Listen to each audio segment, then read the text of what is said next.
अस्सलाम वालेकुम dear friends, this is Raja Mohammad Faisal and you are watching E academy. दोस्तों, हम आपका अपने चैनल ई अकेडमी पे वेलकम करते हैं। दोस्तों, आज हम आपके साथ डिस्कस करने वाले हैं एमडी कैट के इम्पॉर्टेंट क्वेश्चंस। एमडी कैट के जो पास्ट पेपर्स हैं उसको भी हम सॉल्व करके जाएंगे। अब इन सारे सवालात को हम डिस्कस करेंगे, एक्सप्लेन करेंगे कि इसका ये करेक्ट जवाब ये और क्यों है। ये एक्सप्लेन करने जा रहा हूँ इस वीडियो में, तो आप हमारे वीडियो को लाइक सब्सक्राइब करें और अपने दोस्तों के साथ ज़रूर शेयर कीजिएगा। तो चलते हैं वीडियो की तरफ। तो पहला क्वेश्चन है, electrons revolve around nucleus and are situated at fixed distance from nucleus with definite energy. It is statement of. ये किसने स्टेटमेंट दिया था कि इलेक्ट्रॉन रिवॉल्व करते हैं न्यूक्लियस के अराउंड और वो एक मखसूस डिस्टेंस पे न्यूक्लियस से अलग हैं, थोड़ा दूर हैं, और हर एक जो इलेक्ट्रॉन है वो मखसूस एनर्जी में, डेफिनेट एनर्जी में रिवॉल्व कर रहा है। तो इसका करेक्ट आंसर होगा नील बोहर। नील बोहर ने ये बताया था हमें। नील बोहर ने हमें ये बताया था कि इलेक्ट्रॉन्स अपने जब तक अपने शेल में हैं तो एनर्जी ना वो रेडिएट करेंगे ना वो एब्जॉर्ब करेंगे, और जब इलेक्ट्रॉन एक शेल से दूसरी शेल की तरफ जाएंगे तो फिर एनर्जी में चेंजेस आएंगी। अगर वो के शेल से ऊपर एल शेल की तरफ जा रहे हैं और एम शेल की तरफ जा रहे हैं तो इट मीन्स के वो एनर्जी एब्जॉर्ब करते जाएंगे, और जब ऊपर से नीचे की तरफ आएंगे, मतलब कि एम से अगर के की तरफ आते हैं या एल की तरफ आते हैं तो उनकी एनर्जी इवॉल्व होगी, रिलीज होगी। Now we are moving towards the next question, that is waves which have highest penetrating power.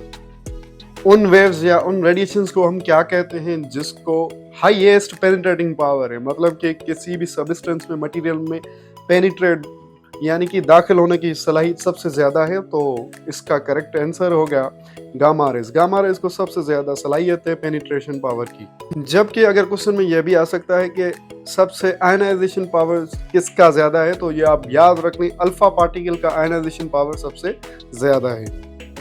उसके बाद क्वेश्चन नंबर 3 है, the conversion of straight chain hydrocarbons into branched chain is called. जब हम convert करते हैं straight chain hydrocarbon को branch chain में, तो उसको क्या कहा जाता है, उस प्रोसेस को।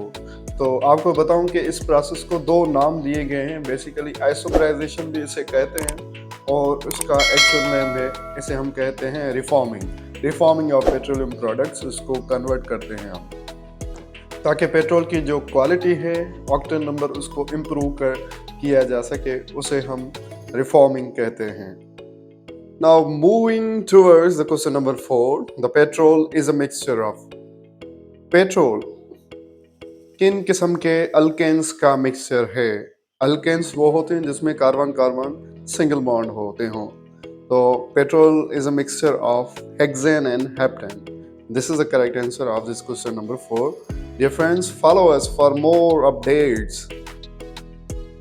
Question number 5 is methanol is also called. Methanol को और क्या कहा जाता है। तो मिथेनॉल के बारे में आपको बताऊं कि मिथेनॉल को हम मिथाइल अल्कोहल भी कहते हैं, जो कि उसका कॉमन नेम है, और मिथेनॉल उसका IUPAC सिस्टम के तहत नाम है, जिसमें हाइड्रोक्सिल ग्रुप होता है। तो इसका करेक्ट आंसर है वुड स्प्रिट। वुड स्प्रिट भी हम इसको कहते हैं क्योंकि अर्लीस्ट टाइम्स में इसको वुड से डिस्ट्रक्टिव डिस्टिलेशन करके हासिल किया जाता था, तो इसलिए वुड स्प्रिट इसका नाम रखा गया है। Question number 6 is which molecule are substances used as ink preservative.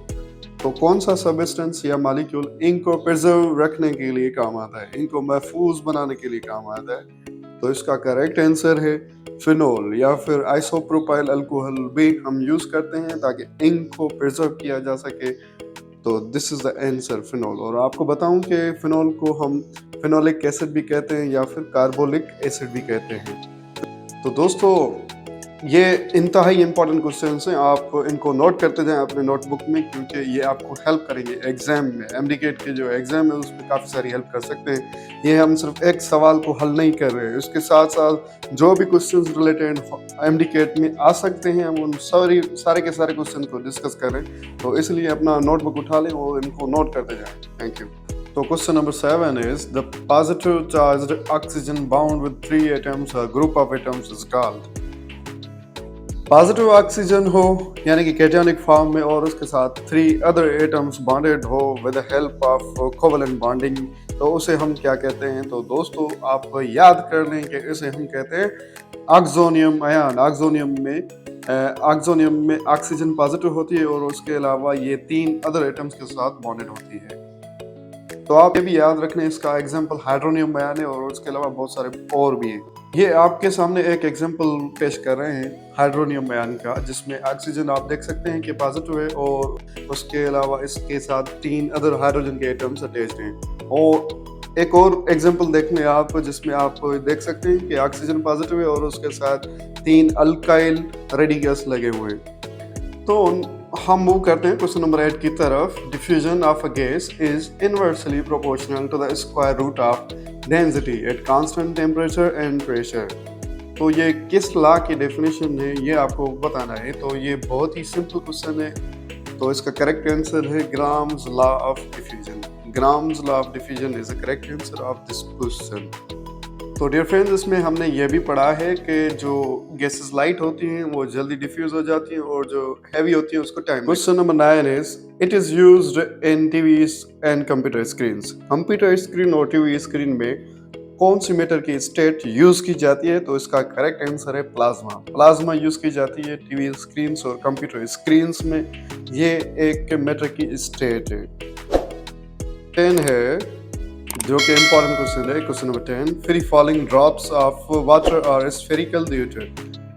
Water की ड्रॉप्स जो फॉल करती हैं वो स्फेरिकल टाइप की होती हैं। वो क्यों होती हैं उसका रीजन आपने बताना है। तो ये एक फेवरेट क्वेश्चन है, एग्जाम में पूछा जाता है। तो इसका करेक्ट आंसर है सरफेस टेंशन। सरफेस टेंशन की वजह से ड्रॉप जो होती है वो स्फेरिकल फॉल करती है और उसमें 2 रीजंस हैं, जो कि एडेसिव फोर्सेस होती हैं और उसके अलावा कोहेसिव फोर्सेस होती हैं। Cohesive forces between the same molecule, liquid के मॉलिक्यूल्स में होता है, और एडेसिव फोर्सेस लिक्विड और कंटेनर के दरमियान जो मॉलिक्यूल्स हैं, जो पार्टिकल्स हैं, उसके दरमियान फोर्स होता है, उसे हम एडेसिव फोर्स कहते हैं। Question number 11 is which are the following solids have characters of malleability, ductility, electrical and thermal conductivity.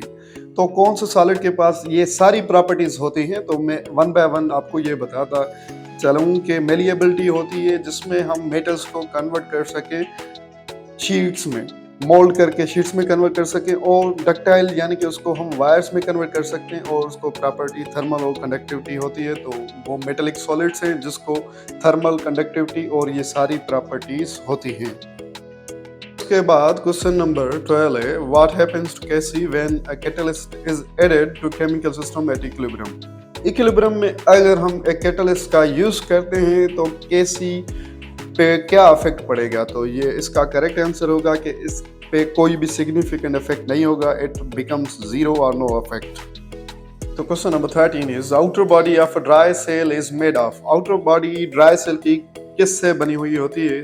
तो आप ये जाने कि उसमें एक एनोड की तरह यूज किया जाता है। उसकी आउटर जो बॉडी होती है, एनोड दैट मीन्स जो पॉजिटिव चार्ज बियर करे और जिस पे ऑक्सीडेशन का प्रोसेस मुकम्मल हो। तो इसका करेक्ट आंसर है जिंक।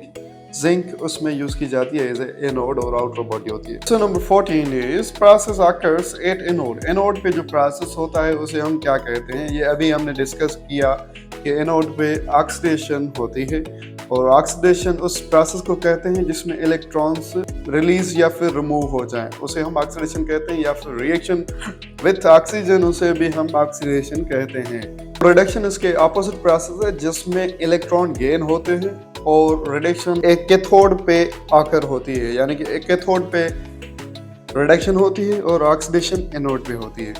तो this is all about the question number 14. I hope you got me. Ladies and gentlemen, question number 15 is dipole moment of carbon disulfide is. Carbon disulfide CH2 का dipole moment क्या है? तो आप याद रखें कि कार्बन डाइसल्फाइड का dipole moment basically होता क्या है? जब हम चार्ज को डिस्टेंस से मल्टीप्लाई करते हैं तो हमें डाइपोल मोमेंट मिलता है। तो कार्बन डाइसल्फाइड की हम ज्योमेट्री देखें, स्ट्रक्चर देखें तो इसका लीनियर स्ट्रक्चर बनता है। और ये आप याद रखेंगे जो भी लीनियर स्ट्रक्चर वाले हैं उसका डायपोल मोमेंट 0 होता है, तो इसका भी 0 होगा, डायपोल मोमेंट 0 होगा। और उसका यूनिट है Debye.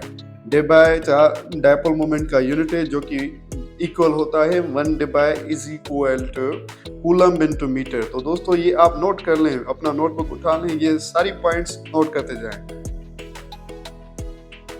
Question number 16 is which molecule has trigonal pyramidal shape. किन किस्म के मॉलिक्यूल्स को ट्रायगोनल पिरामिडल शेप होती है? तो ये आप याद रखेंगे, जिनके पास 3 बॉन्ड पेयर हो, एक लोन पेयर हो, तो उसका जो शेप होगा वो ट्रायगोनल पिरामिडल होगा। 3 bond pairs and 1 lone pair, ये आप याद रखने हैं। Once again I am repeating. तो इसका करेक्ट आंसर होगा अमोनिया NH3, क्योंकि नाइट्रोजन के पास 5 इलेक्ट्रॉन्स होते हैं जिसमें 3 हाइड्रोजन के साथ बॉन्डेड होते हैं, यानी कि बॉन्ड पेयर बनाई, और एक लोन पेयर बचती है यानी कि 2 इलेक्ट्रॉन्स। तो NH3 इसका एग्जांपल है अमोनिया। और इसके अलावा PCl3 फास्फोरस ट्राइक्लोराइड भी इसका एग्जांपल है, जिसमें एक लोन पेयर बचता है और 3 क्लोरीन के साथ बॉन्ड पेयर बनाता है। टोटल जो इलेक्ट्रॉन पेयर हुए वो हुए 4। बॉन्ड पेयर और लोन पेयर को सम करते हैं तो उसे हम electron pair. Question number 17 is general gas equation या फिर आइडियल गैस इक्वेशन भी हम ऐसे कहते हैं, इज अ कॉम्बिनेशन ऑफ, किस किस्म के लॉज का कॉम्बिनेशन है? तो ये आप याद रखने के जनरल गैस इक्वेशन या आइडियल गैस इक्वेशन 3 लॉज का कॉम्बिनेशन है, जो है बॉयज लॉ, चार्ल्स लॉ और उसके अलावा एवोगाड्रोस लॉ। और ये आप नोट कर लें, इसमें एक एवोगाड्रोस नंबर रह गया है, तो ये आप ऐड कर लें। इसमें करेक्ट आंसर एवोगाड्रो नंबर भी है। ये तीनों लॉ बन के आइडियल गैस इक्वेशन को बनाते हैं। तो ये आइडियल गैस इक्वेशन आखिर है क्या? ये इक्वेशन है एक PV is equal to nRT। ये याद रख लेंगे, PV is equal to nRT या फिर P1 V1 upon T1 is equal to P2 V2 upon T2। ये एक आइडियल गैस इक्वेशंस हैं। Question number 18 is fat soluble vitamins are. कुछ विटामिन्स वाटर सॉल्युबल होती हैं और कुछ फैट सॉल्युबल होती हैं। वाटर सॉल्युबल जो कि वाटर में इजीली हल हो जाएं और फैट सॉल्युबल जो फैट में हल हो जाएं। तो ये विटामिन्स हैं, vitamin A, D, E and K। A, D, E, K ये फैट सॉल्युबल हैं, ये फैट में डिसॉल्व होती हैं और इनको हम कुछ टाइम के लिए स्टोर भी कर सकते हैं, जबकि वाटर सॉल्युबल विटामिन को हम स्टोर नहीं कर पाते। और आपको ये भी बताऊं कि water soluble vitamins vitamin B complex और C है, ये वाटर सॉल्युबल है। Question number 19 is smallest repeating pattern on which lattice is built is called.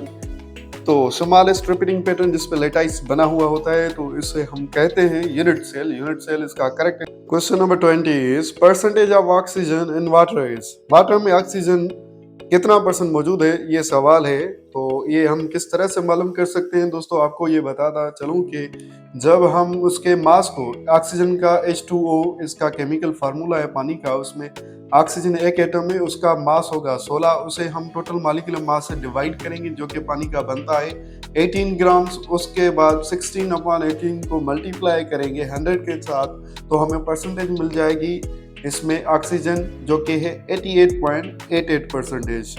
तो इस परसेंटेज में हमको वाटर में ऑक्सीजन मिलती है। तो दोस्तों उम्मीद है कि आपको हमारा ये जो एक्सप्लेन करने का तरीका है ये आपको पसंद आ रहा होगा। आप मज़ीद वीडियोस और लेक्चर्स और इम्पोर्टेंट क्वेश्चन और उनके सॉल्यूशन के लिए हमारे यूट्यूब चैनल E-Academy को ज़रूर लाइक करें, सब्सक्राइब करें और शेयर करें अपने दोस्तों के साथ, अपने बहन भाइयों के साथ ज़रूर शेयर कीजिएगा। Thank you so much.